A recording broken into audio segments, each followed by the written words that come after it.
This episode is a very special episode because after scouring tons of messages and emails and comments and reviews, I boiled down the top 3 communication strategies that you listeners told me made the difference for your year when it came to relationships, came to the workplace, and daily conversations. The greatest hits, everybody. So if you're going to listen to one episode throughout this entire year, this is the one to listen to. So buckle in. It's going to be a ride. You ready? Let's go. Welcome to the Jefferson Fisher podcast, where I'm on a mission to make your next conversation, well, the one that changes everything. If you enjoy learning tools to improve your communication, I'm going to ask that wherever you're listening, you click subscribe. It not only makes a big difference for me and my family, it is also part of the promise that I am making to you that in exchange for your subscription and listening to my podcast, I'm going to make you a better communicator. And by subscribing and listening, it is my hope and my mission and my promise to improve your life, because I believe that a better world begins with a better conversation. And if that's a mission that you can get with, then I am just so grateful that you listened to my episode. And while I have a second of your time, I just want to say thank you. Thank you for listening to my podcast this year. It's something that I'm continuing to improve on and something that I find such a passion in. When I do these one-on-ones like this, I know I'm looking at a camera, but what I hope you know is that I'm talking to you directly. You, the person who's listening to this. It's not some huge crowd. I'm just talking to you and say, I really want to not only help you, I also want you to know I'm really proud of you. By listening to episodes like this and listening to my podcast, I know you listen because you actually care about your communication and you care about your words. And that only means that you're putting actual intention into the relationships and life that you want to build for yourself. So from me to you, one, I'm incredibly grateful, and I'm also incredibly proud of you. This episode is brought to you by Cozy Earth. What I love so much about Cozy Earth is that everything that they make is top notch. It's top quality. And I like it all, especially this time of the year where, at least where I'm from, it's starting to get really cold. And that means I'm going to be wearing something stretchy, like some sweatpants, a hoodie. I'm going to make sure that my bed sheets are what's up. I'm going to make sure that my towels feel nice and soft. All that stuff that you didn't really think was that important as a kid that you realize, man, I really love stuff that fits. It's like you get to a certain age where all of a sudden you look at a piece of furniture and you're like, I think it has really good bones. And then you're like, did I just really say that? Oh my gosh. You realize that all of a sudden you really value a good vacuum. You know what I mean? Like that's the way it is. Not only is Cozy Earth feel good, it's quality product and I believe in it. And I'm so pumped that they're a sponsor of this podcast because I've been using them for a long time. You can go to cozyearth.com/Jefferson, use the code Jefferson for 40% off. That's cozyearth.com/Jefferson, use the code Jefferson for up to 40% off. And now let's keep going on the episode. Okay. After all of the reviews and the messages and the emails that after looking everything, the number one communication strategy that I heard so much on was, let's do drum roll, questions of intent. Number one, questions of intent.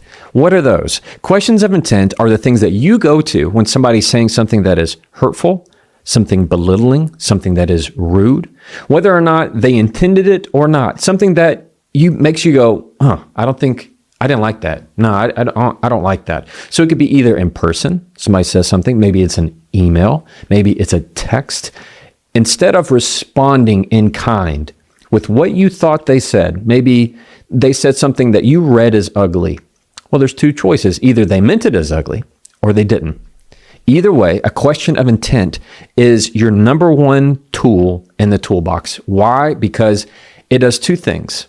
One, it keeps you from responding. When you ask a question, it's not a response, it's a reflection. And so it gives them now a chance to clarify. The other thing it does, it gives them just a second of grace to be able to say, instead of me taking this personally, am I reading this wrong? And let me use a question that goes to their intent. What's the purpose of them asking this? What is a question of intent, Jefferson? I'm so glad you asked. That's a question that is looking to find out the intent, the purpose, the motive for what they said. So let's say that you said something that wasn't very nice to me, something passive, something belittling. and I found it kind of rude. Rather than me picking it up and throwing it right back at you and saying something worse, instead I'm going to ask and begin with, did you mean? I can't tell you how many people I have read their email that said this was the phrase that changed the game in the conversation, that gave them back their self-esteem, that gave them back their backbone, that kept them from walking on eggshells, was this question right here, beginning with, did you mean? Did you mean to upset me? Did you mean for that to hurt me? Did you mean for that to, did you want to, when you say things like, did you, it is taking the spotlight that was on you and reflecting it right back onto them. Did you intend for that to hurt me? Did you want that to upset me? Or even, what was your purpose in asking that? That's another variation of it. These are questions that here, instead of trying to match their energy, which is a losing game, instead, you're simply going to reflect. You're going to mirror back what you're getting. And let me tell you the different variations of how helpful this is in your life. For one, if you said something hurtful and you meant it to be hurtful, I could say, did you say that to try and hurt my feelings? Now what do you have to do? Now the decision is not on me. Now the decision is on you. I put the spotlight back on. Are you going to double down and say, yes, I meant to hurt you? Or are you going to realize that the light is all on you? See, the people who say things and that are ugly and doing things, they don't like their ugly to be shown.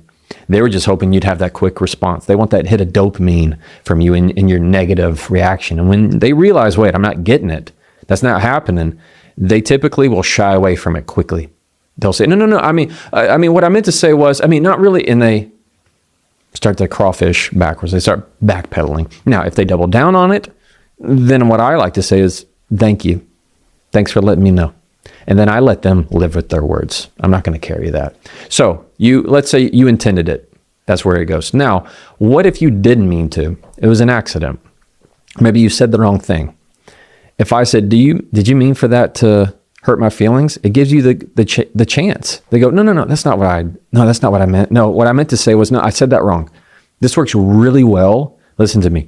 This works really well in text communication. Text is a low emotion medium, meaning it's really hard to read somebody's emotions in the communication. You have lots of miscommunication when somebody, we have the habit of reading the negative into everything that we get. Somebody sends you a text and they say, that sounds okay. You're like, okay. Oh, okay. Well, sounds okay to me too. Like we have this negative thing that we never read stuff in the positive. If it doesn't have an emoji with it, we never read it in the positive. We always read it in the negative. Like if we just got a text and they said, okay, and you're like, okay. Like what kind of okay is that? Well, they easily could have just been a happy okay. All right. So let's say for me and Sierra, if she says in a text and instead of me trying to read it as she's upset, I will say, did you mean for that to sound short? She'll go, no, I was just doing this with the kids. Or maybe she does the same to me. And I'll say, no, I was just, I had our son and was doing X, Y, and Z. Or maybe I was in the drive-through or whatever it is. You're giving people some grace. So top tool of this year, hands down, is questions of intent. Whenever you get that derogatory comment from somebody at the office, if you get that email that sounded a little bit off to you, instead of choosing to take it personally, let's say you get an email from somebody in the office, instead of choosing to take it personally, if let's say Karen sends you an email and you read it and it sounded a little snippy to you and you're like, oh, I guess Karen's in a bad mood. And you know what? I'm kind of in a bad mood. You know what? I don't think I like Karen all that much anyway. And then all of a sudden you're at a meeting and Karen's like, hi. And you're like, hey, it's good to see you. Why? Because you decided that her email meant something ugly. All right. And you're taking it personally. And now it's affecting, it's perpetuating falsehood, your own reality, right? Instead of that, you just email her back. Hey, did you mean for that to sound upset? Allow her the chance to say if it is or not. If there's one thing I've seen, how many conflicts have been avoided by simply using a question of intent? Go to the purpose first. Find the intent first. If they double down on it, that's a totally different maneuver. That at least allows you to expose that, okay, thank you. I want to make sure that how you're reacting is exactly who you are. Thank you for showing me who you are. Oh, that's a great phrase to use. Let's add that. Thank you for showing me who you are. If they double down on that, you say, did you mean for that to embarrass me? And they go, yeah, I did. Thank you for showing me who you are. Oof. Man, I think I might need to make something on that. So that kind of stuff, y'all, is going to level up your game so much. All right, here we go. Number 2, the next biggest communication technique that helped every single one of you was remembering your breath. The power of the pause. Helping you remember that stop the rapid fire responses. If you ask me a question and I immediately have a rapid fire response, oh yeah. I mean, I think this, I think that, and I'm going fast. Versus taking a breath. I don't think that's for me. Which one sounds more powerful? Which one sounds more controlled? Which one sounds, I'm more confident, I know where I'm going, I'm grounded? It's always, and I rarely use the extremes, always, I've always seen that work. Whenever you have slower words, lower words, and you use your breath and pick your timing for how and when you want to say it, the conversation is always going to make you sound way more controlled. Let your breath be the first word that you say. What kind of breath? It's a conversational breath. It's one I teach to every single one of my clients as I'm preparing them for deposition and cross-examination to help control their nervous system, to regulate their emotions. And we're going to go through it right now. You ready? All right. It's called a physiological sigh. It mimics a sigh. So we're going to go 2 seconds in through your nose, one more at the top through your nose, and then out through your nose. Now, do that for a little bit while you're listening to me. It does not have to be exaggerated. You can do it as quiet as a mouse. Nobody even know that you're doing it. What it does is allow you, what you're going to realize is I'm now listening and observing the conversation. I'm not in the conversation. I'm observing what's happening. I'm not trying to absorb what's happening. Your breath regulates your body to make sure that prefrontal cortex is always going rather than you getting emotionally flooded and the logical side of your brain just gets turned off. When you keep that breath going, when we slow it down, when we decide that we're going to put about 5 to 7 seconds between our response if somebody is trying to offend us in some way, it resets the chessboard. If you say something to me that's pushing a limit, and I take about 5 seconds to look at you, or maybe look off, and I'm breathing, or I say, I need to think about this. I need to think about what I'm going to say. I need to think about my response. What a power move that is. Man, I might need to make another video on that. I need to think about my response. That's so good. What does that signal to the people around you? It says, I am in control at all times. See, this conversation we're having, you think that you're running the show. Let me reset the chessboard for you. I'm going to take a breath and I'm going to choose when I speak. What kind of pause, maybe a different way to say it, is I like to say as a piano note is ending its sustain. That's how long that breath needs to be. All right, so imagine you pressing on the key of a piano and then you just letting it go until it ends. That's the kind of pause I want you to give. I want you to imagine as they are talking and they're saying things that are hurtful, their words just fall to the ground. They don't even reach you. They just dribble out. And the worse words, the more toxic the language, the more it just slides out. All right? It doesn't even go anywhere. It just goes right to their feet. It's garbage. And listen to me, you are not in the habit of picking up garbage.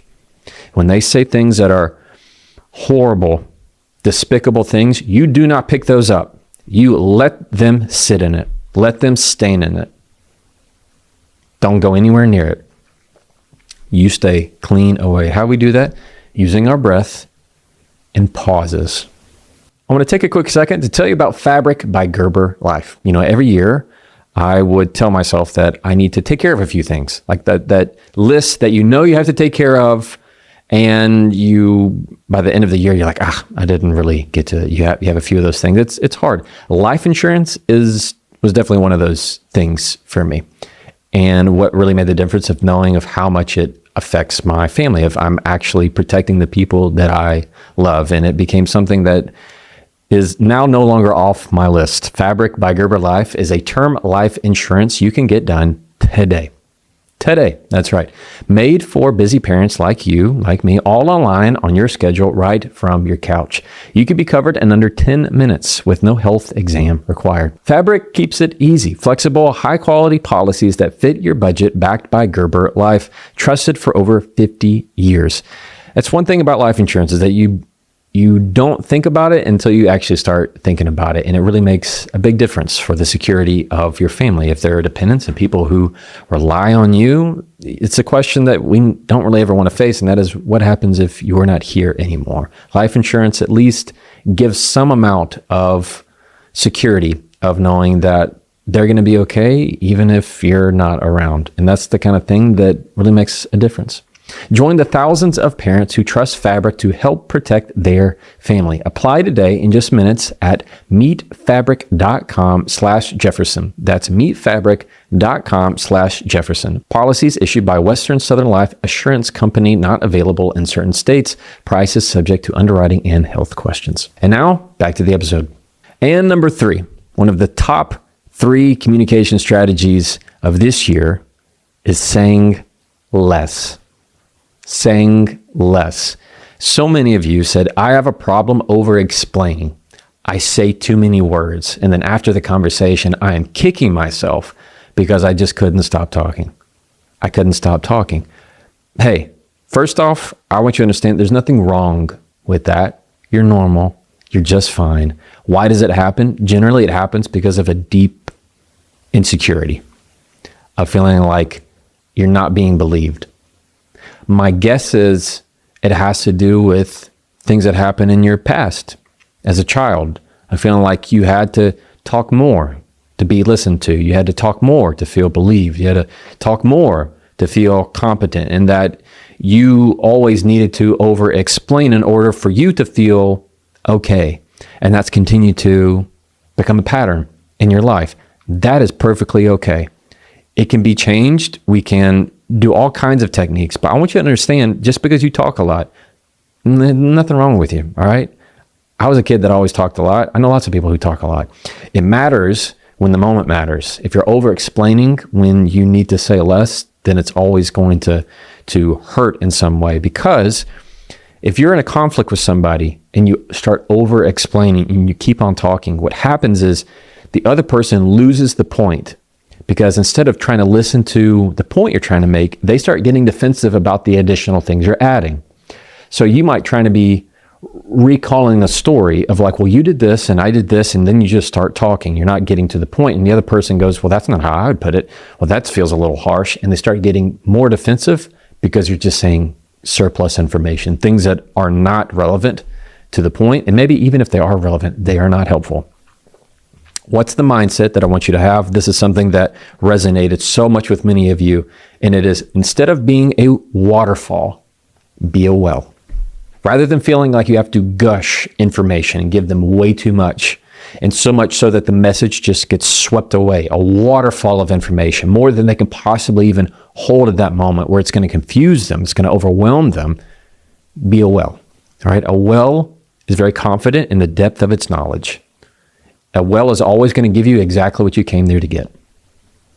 So if somebody needs something from you, you're going to answer concisely. You're going to say less. And if they have more questions, they're going to ask you.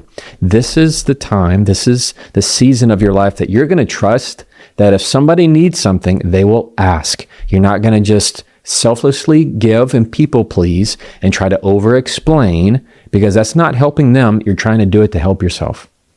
All right, you're trying to soothe yourself in that moment. We're going to create the habit of saying exactly what we need to say. So here's a test.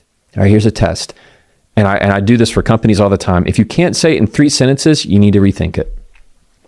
Before you send that text, that email, if you cannot explain, if you cannot describe how you feel and what's going on in 3 sentences or less, you need to redo it. I'm not saying this is a hard and fast rule. I'm saying it's a pretty good parameter of a gauge of, am I over explaining? Because we know what it's like when you send, let's say you're in a text argument. Ever been in a text argument with your spouse or somebody in a relationship with?